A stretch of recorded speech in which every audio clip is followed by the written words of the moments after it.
things is so much fun. Here comes Andy Pandy in Andy Pandy Land. Missy Hissy was going for a walk one bright sunny morning. The first person she met was Orby. She said how bright and colourful his house was. Missy Hissy asked Bilbo if he'd painted his boat. It did look very smart. Missy Hissy thought that everyone's house looked quite beautiful. Even Tiffo's house.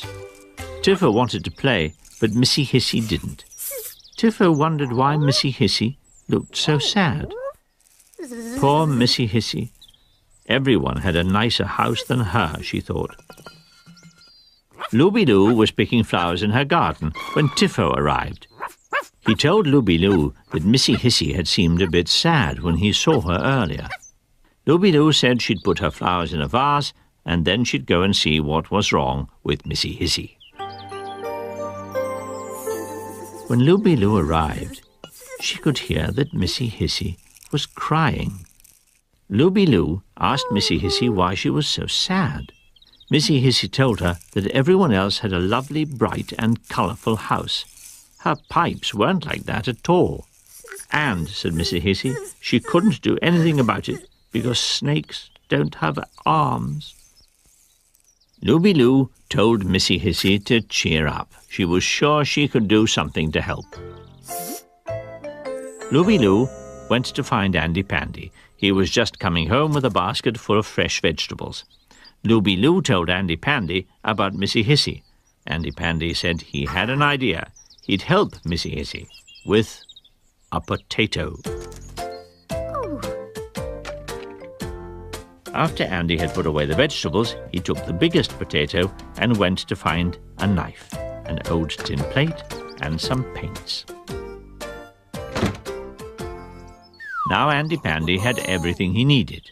Teddy had come round to see if Andy Pandy wanted to play. Andy said he didn't have time for games, but asked Teddy if he wanted to come with him to Missy Hissy's. Looby-Loo still couldn't work out how a potato was going to help Missy Hissy. "You'll see," said Andy Pandy. Missy Hissy was pleased to see Andy Pandy and the others. Now Missy Hissy was puzzled too. How was a potato going to help her? "You'll see," said Andy Pandy. First of all, they'd have to cut the potato in half. Teddy wanted to do it. Andy Pandy said he'd better do that bit. "You need to be very careful with knives," he said. When he'd sliced the potato in half, Andy Pandy cut one half into an interesting shape.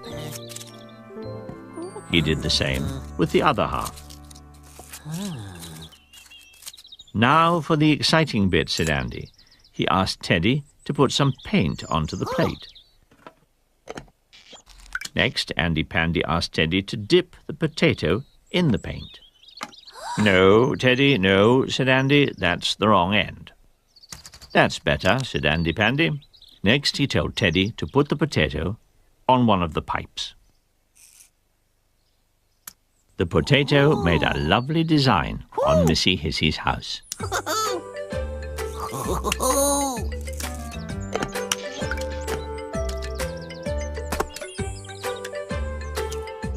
Missy Hissy was thrilled to see how her house was becoming so beautifully decorated.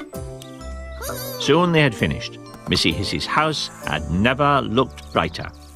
Missy Hissy couldn't thank Andy Pandy and Teddy enough. She was a much, much happier snake than she'd been that morning. Andy packed away his things and then asked Looby-Loo and Teddy if they'd like to come for tea. They said they'd love to, but not, said Looby-Loo, before Teddy had had a bath.